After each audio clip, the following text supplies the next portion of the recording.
Olá, aqui é o Shizen Eco Ninja, mais uma vez com vocês, para nossa semana do meio ambiente aqui, trazendo mais conteúdos detalhados. Bom, uma primeira coisa que é, nessa semana a gente vai ter vídeos, né, na segunda-feira, na quarta e na sexta-feira. Eu tinha falado todos os dias, mas aí eu vi que a quantidade de conteúdos é suficiente, aí também não fica com coisa demais, né? Bom, no vídeo anterior eu falei sobre a sustentabilidade, então eu trouxe aqui uma reflexão inicial, falando sobre o que vem à sua mente quando se fala de sustentabilidade.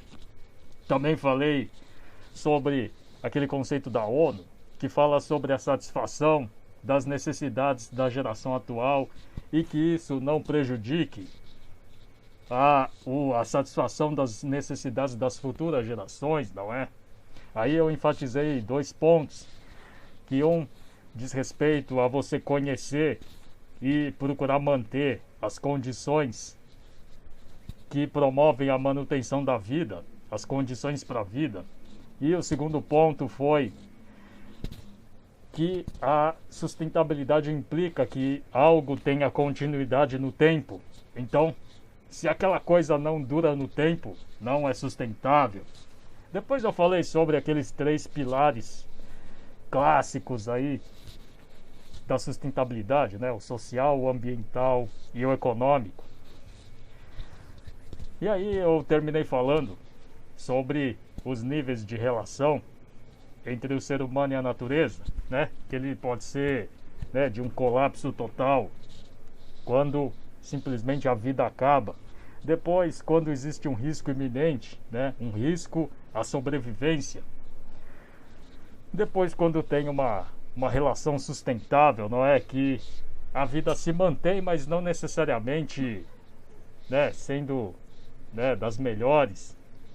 E depois a gente tem também a relação harmônica, né, de harmonia, que aí realmente é benéfico para ambos os lados, né? O ser humano beneficia a natureza e a natureza beneficia o ser humano.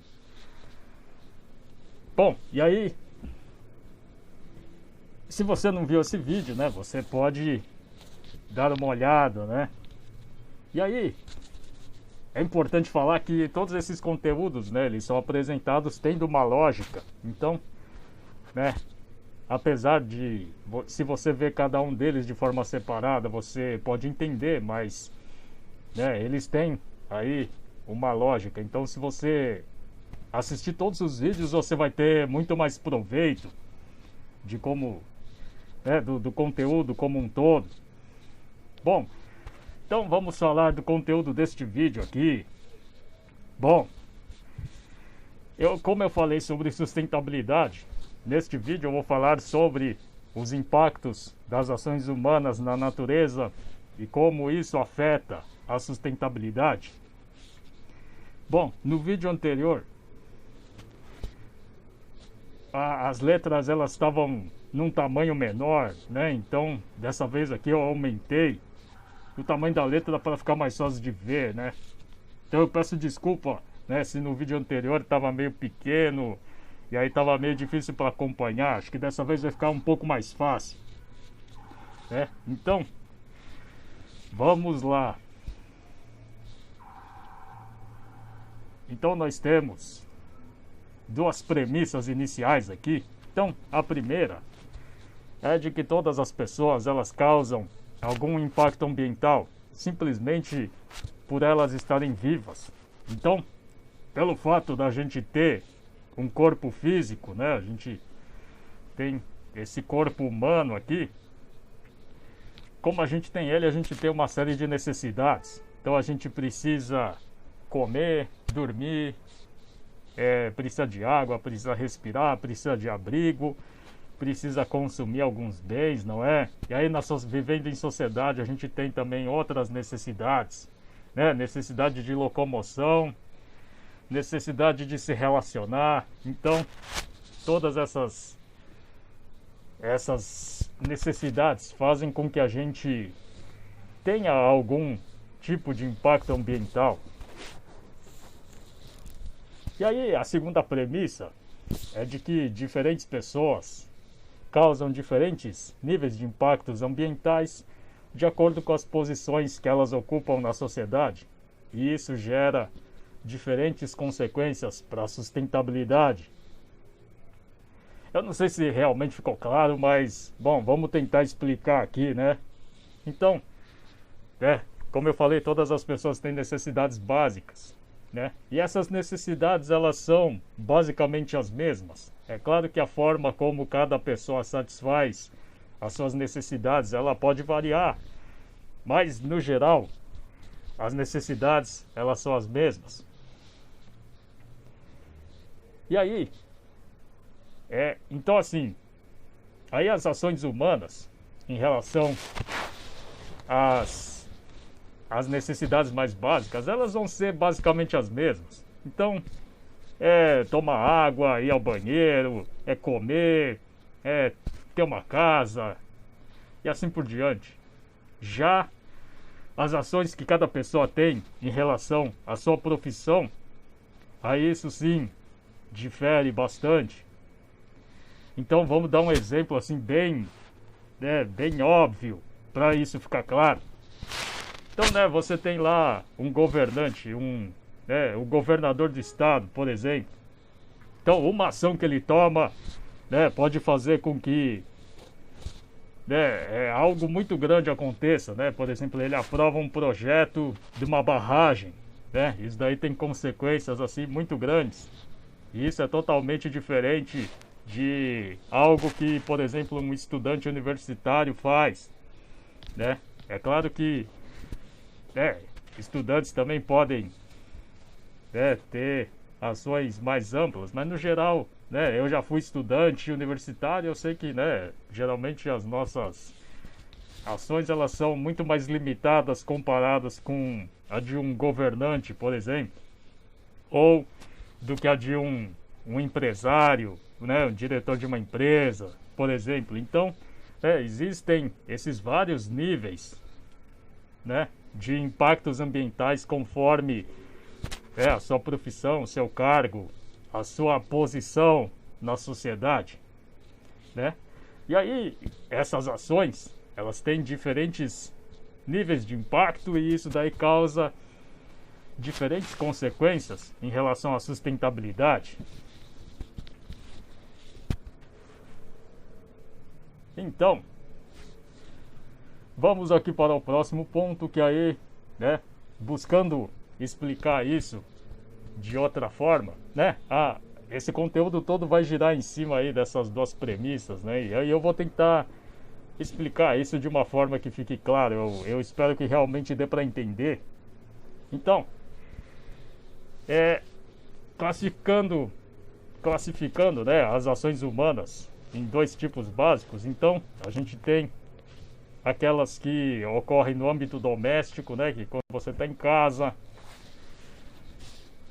E aí, como eu falei, são ações que são mais ou menos uniformes, em relação a todas as pessoas, acordar, lavar o rosto, aí tomar café da manhã, depois, se aprontar, aí precisa se locomover até o trabalho, depois precisa fazer refeições durante o dia, e aí em casa também tem que lavar roupa, tem que ter energia para alimentar todos os equipamentos, todos os aparelhos que tem em casa.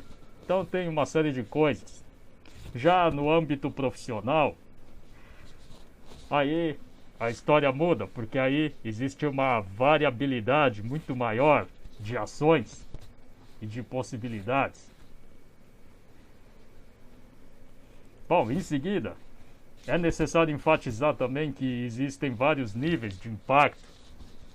E aí, de forma bem simples, tem 3 níveis. Então tem o pequeno, depois o médio e o grande. Então um exemplo de pequeno seria jogar um papel de bala na rua ou deixar a torneira aberta. Bom, isso daí realmente pode parecer muito pequeno. E realmente, se a gente levar em conta, né, o tamanho da sociedade, né, é algo relativamente pequeno, né? Mas é claro que se isso daí for feito por milhares, né, milhões de pessoas, aí acaba se tornando alguma coisa grande. Mas, né, a gente pode, em termos de escala, aí considerar que isso é um negócio, é um impacto pequeno. Aí depois o impacto médio pode ser, por exemplo, a explosão de um caminhão, né, por exemplo, aí numa estrada, aí já tem um impacto, né, bem maior. Ou a poluição de um rio, né? Uma empresa lá vai e joga lá seus resíduos lá da produção no rio, e aí isso pode ter, né, uma consequência aí já bem maior, se estendendo por vários quilômetros aí. Ou isso daí pode até ser considerado, né, um impacto grande, né, queimada de cana-de-açúcar também, né, ficando aí no limiar, né, do médio grande. Aí a gente tem impactos muito grandes, como, né, aquele desastre lá, o crime de Brumadinho e de Mariana também. Vou colocar aqui Mariana. As mudanças climáticas também, desmatamento de grandes áreas de floresta, de cerrado, também são exemplos de impactos grandes. E aí é necessário que a gente tenha clareza, né, de quais são as ações humanas que causam esses diferentes níveis de impactos. Então, assim, fazendo aqui outra classificação, então a gente tem impactos de nível local, né? Então aquele impacto ele fica restrito a um espaço, né, mais reduzido.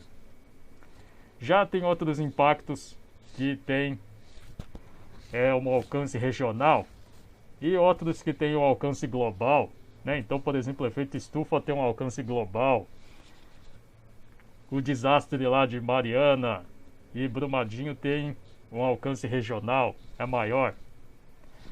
E aí, por exemplo, né, quando um caminhão explode, ele tem, né, quando tem um incêndio, isso daí acaba tendo, né, uma abrangência mais local, né, restrito àquele espaço lá. Aí é claro que, né, os impactos, o pequeno ele tende a ser local, o médio tende a ser regional e o grande tende a ser global, mas, né, não necessariamente essas classificações elas são exatamente sinônimos, né? Então pode ter grandes impactos, mas com um alcance regional, por exemplo, como foi o caso aí do crime de Brumadinho e Mariana, que foi realmente um impacto muito grande, mas com uma abrangência assim regional, né? Não chegou a ser uma coisa assim global. Bom, isso, né, de forma simples para buscar passar esses conceitos.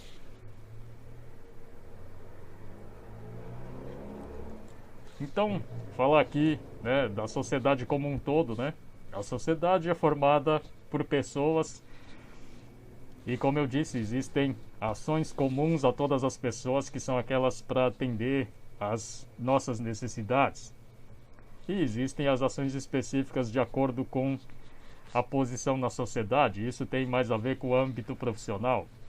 Então, né, como eu falei, né, só vou relembrar aqui algumas dessas ações. Então a gente tem, né, como necessidades básicas: respirar, tomar água, comer, abrigo, proteção, higiene, transporte e conforto térmico, né, que é manter a temperatura do nosso corpo, consumo, lazer. Aí também tem descanso, dormir, também são necessidades importantes.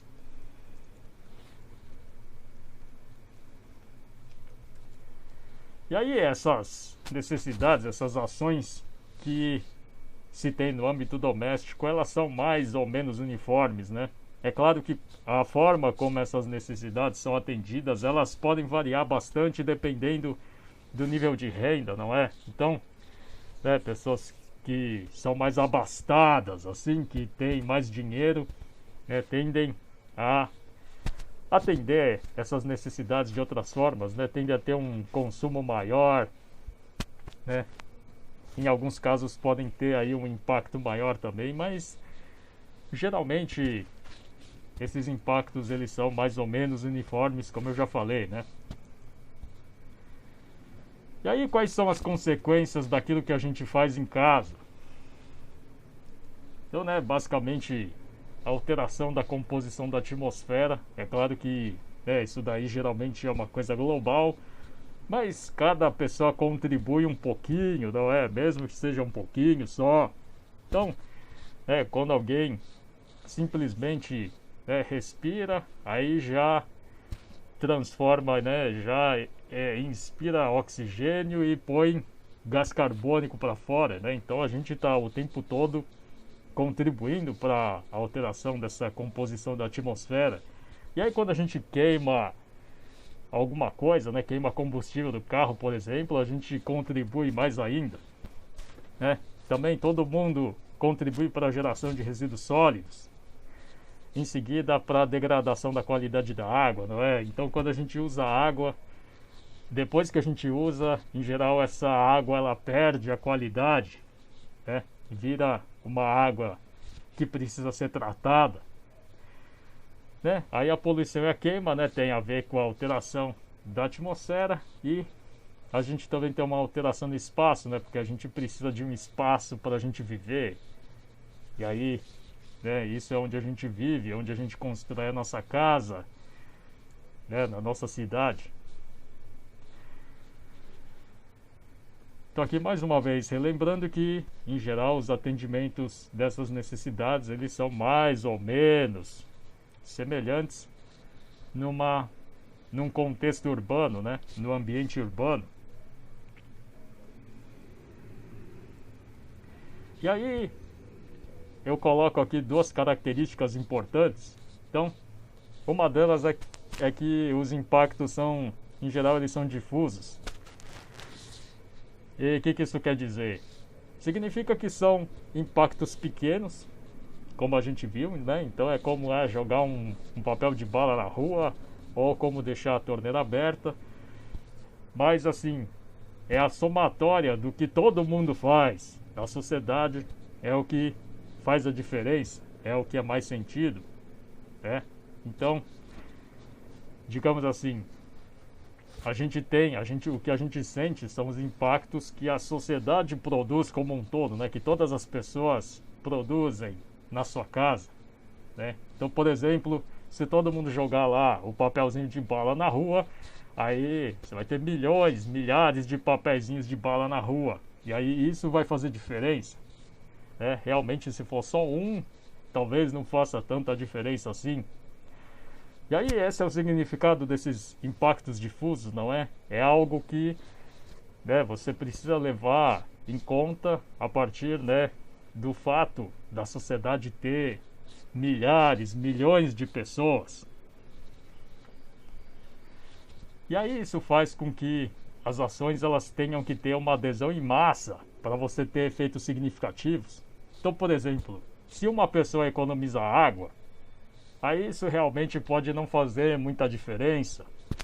Mas se, por exemplo, é uma cidade inteira como São Paulo, né, milhões de pessoas economizando água, aí sim, isso vai ter um efeito grande, né? Então você precisa de muitas pessoas agindo. Eu espero que, né, esteja dando para acompanhar aí o raciocínio. E aí, qual é a principal forma de intervenção, né? A forma de mudar como as pessoas agem, né, para atender essas necessidades, como elas agem nas suas casas.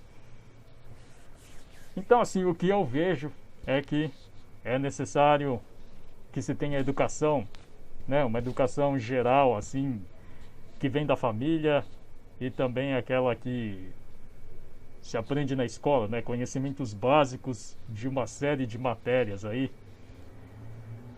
E aí isso daí precisa ser algo amplo para o maior número possível de pessoas. E também é necessário, né, na minha opinião, que se tenha também educação ambiental para o maior número possível de pessoas. Aí assim é possível, né, ter algum resultado. E aí é isso justamente que eu busco, não é? É compartilhar esses conhecimentos para que mais pessoas ajam de forma diferente. E aí, se muitas pessoas agirem de forma diferente, aí a gente tem um efeito mais significativo, um efeito maior. E aí, por outro lado, há impactos que eles são mais diversos conforme a atividade profissional, né? Que tá naquela segunda premissa lá. Então, de acordo com a posição que as pessoas ocupam na sociedade, o impacto que cada uma delas pode causar é muito diferente. E aí isso tem a ver, né, com a organização da sociedade, né? E aí a gente vai ver aqui como isso se dá.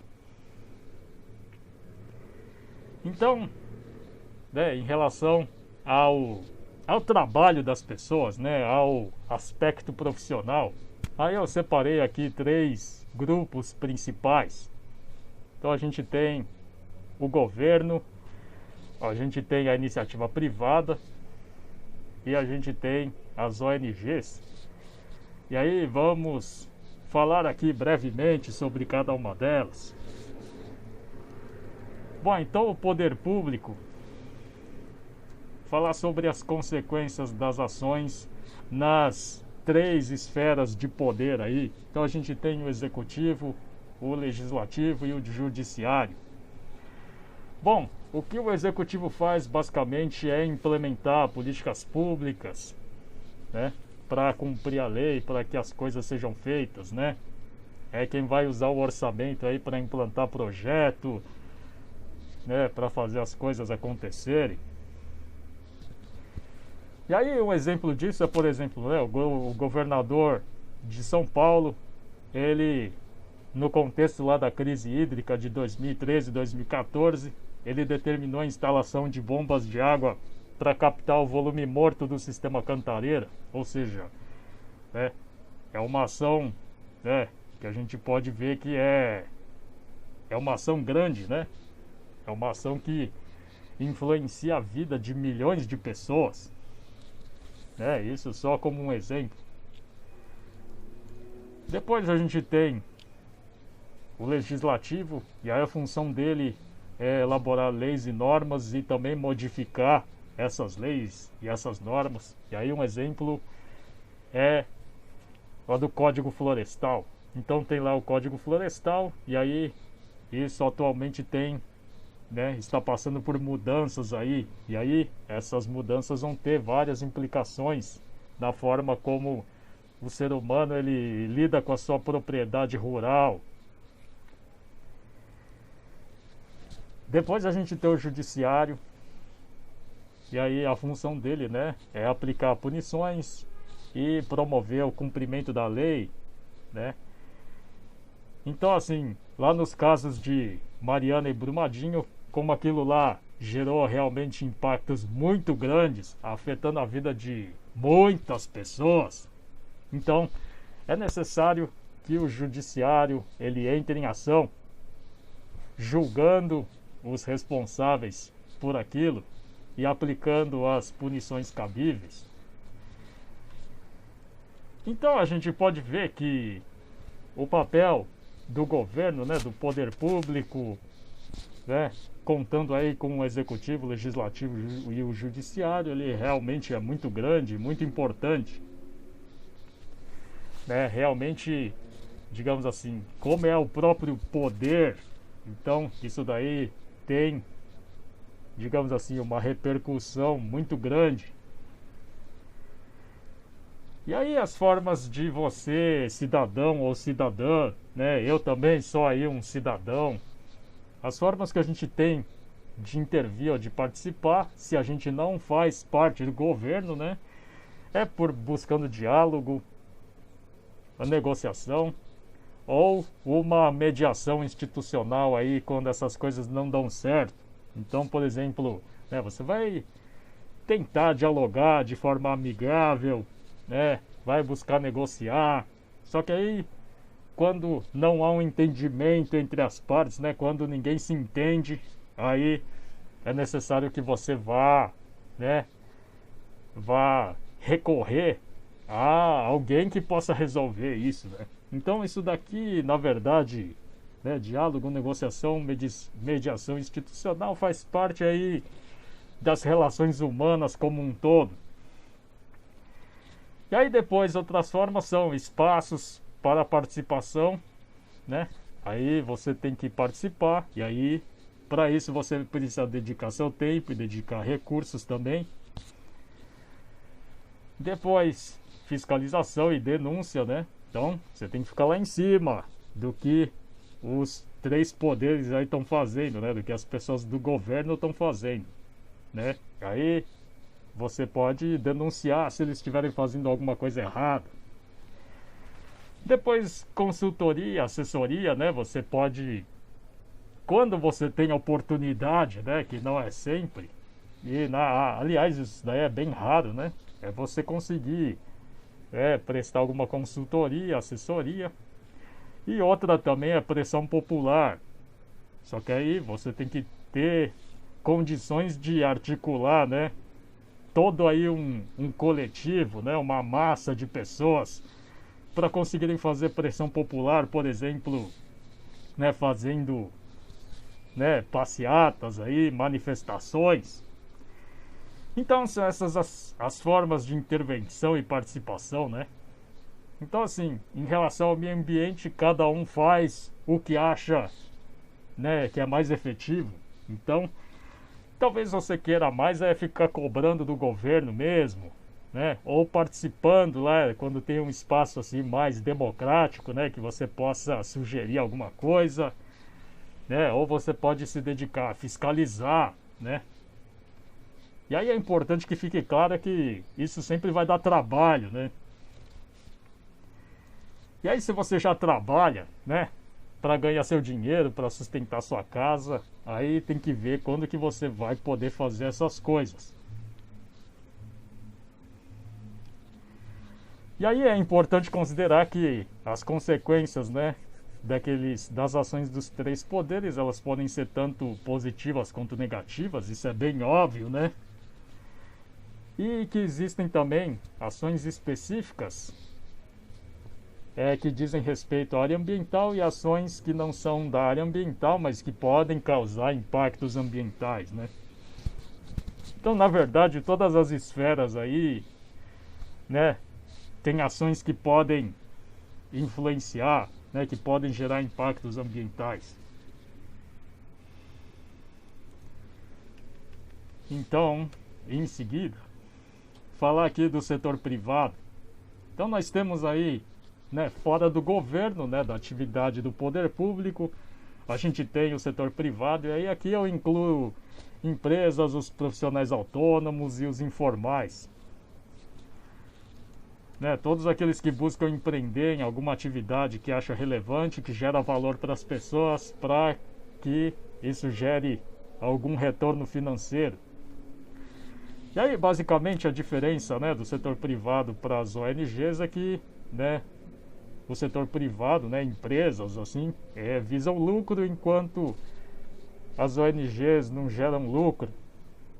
É claro que não significa dizer que não vai existir uma renda, né, mas não existe aí uma distribuição de dividendos. E aí realmente as consequências elas podem variar muito conforme a atividade. Então você tem atividades que geram impacto ambiental muito baixo, assim por exemplo como pessoas lá no escritório financeiro, que aí é só, né, mais comunicação e as pessoas sentadas no computador, é mais um gasto de energia para fazer funcionar aqueles aparelhos, funcionar a internet. E é muito diferente, né, de uma atividade, por exemplo, de agronegócio, né, que aí vão desmatar uma floresta lá para criar gado, para plantar soja, né, que aí destrói tudo lá. Ou é muito diferente, por exemplo, né, de atividades que são muito assim prejudiciais ao meio ambiente, como mineração. Então tem o caso aí da Vale, né, lá da Samarco, que causaram aí os piores desastres ambientais do Brasil.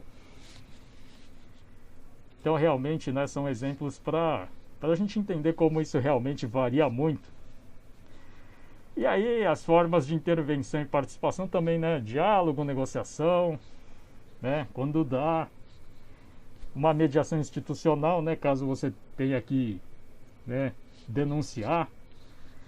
Aí também tem consultoria, também pode fazer pressão popular, se uma empresa está prejudicando muito, né, você e a sua comunidade lá. E depois a gente tem as ONGs, que aí são sem fins lucrativos, e a gente tem ONGs que lidam diretamente com o meio ambiente e ONGs que falam de outras causas também. E aí podem ser diversas causas. E aí a gente também, né, tem aí diálogo, negociação, fiscalização, também pode participar de alguma, né, como consultoria, também pode fazer pressão popular, né? E aí várias ONGs, elas articulam, né, essa pressão popular. E aí você também pode fazer doações em dinheiro para fomentar, né, para estimular, né, para bancar o trabalho dessas ONGs. E você também pode fazer trabalho voluntário, né, quando você acredita naquela causa, aí você pode fazer.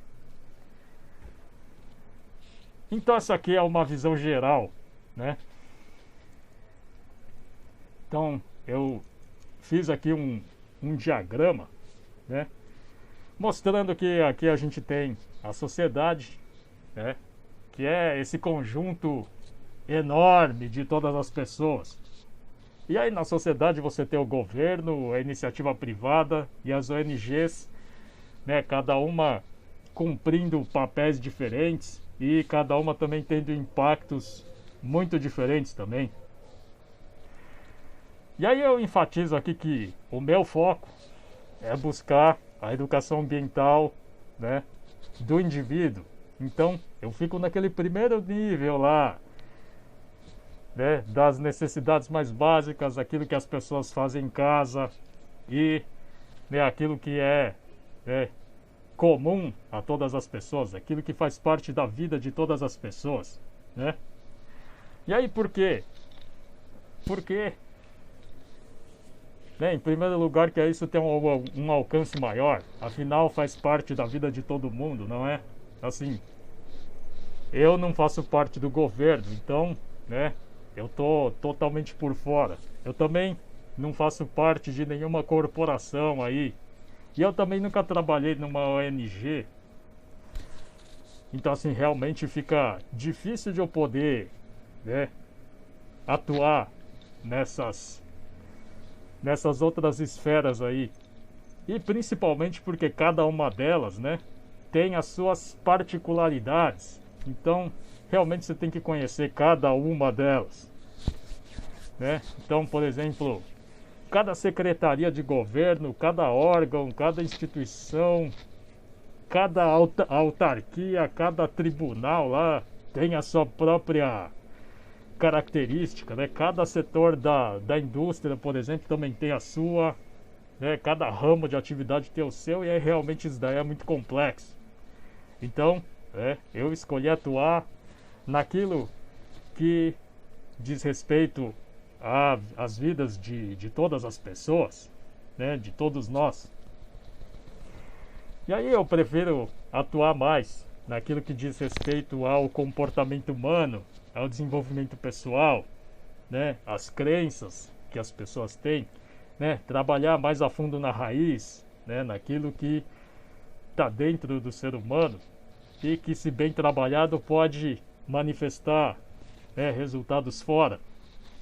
E aí é por isso que eu também abordo menos a questão política e menos questões do mundo corporativo também. Eu sei que isso realmente é muito importante, né? A questão ambiental com a política, com o mundo corporativo. E eu realmente sei que isso é muito importante, muito relevante. Mas aí o meu foco é realmente, né, trabalhar o indivíduo. E aí aqui por fim, enfatizar que o meu intuito é criar uma base para mudar a mentalidade e a cultura da sociedade como um todo. É claro que isso daí realmente é um ideal, porque é algum negócio assim realmente muito difícil de se fazer, né? Realmente não é fácil. Mas é um ideal, é um objetivo aí, talvez, né? Para de longo prazo aí, talvez aí, para deixar isso daí como uma missão aí para futuras gerações. Mas é realmente muito importante que haja, né, uma mudança de mentalidade e de cultura em relação ao meio ambiente. Isso também porque todos os políticos, os empresários e os profissionais, eles vêm da sociedade. Então, né, se a gente tiver, né, a sociedade como um todo tendo uma outra visão do meio ambiente, tendo outros valores, tendo, né, uma outra visão de mundo em relação ao meio ambiente, aí isso vai se refletir na economia, também vai se refletir nas políticas públicas. Então é claro que é necessário que haja pessoas que vão atuar diretamente nisso, né? Mas aí eu atuo nessa parte aí mais básica, digamos assim.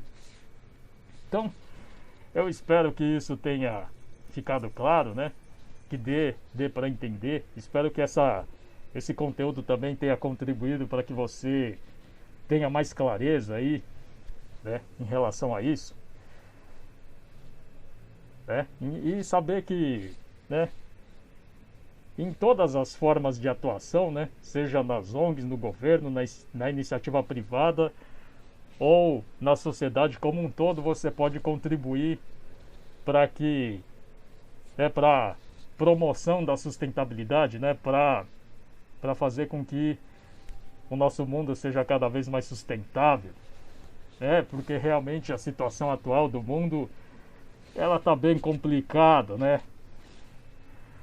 Então, bom, esse daqui foi o meu recado. E aí, no vídeo seguinte eu vou falar sobre questões aprofundando mais esse ponto e também vou falar um pouco aí sobre o meu treinamento aí, o treinamento Econinja, que aí foca, né, basicamente no indivíduo. Então eu espero que você tenha gostado desse conteúdo aqui e vejo você no próximo vídeo. Tchau, tchau. Então vamos desligar aqui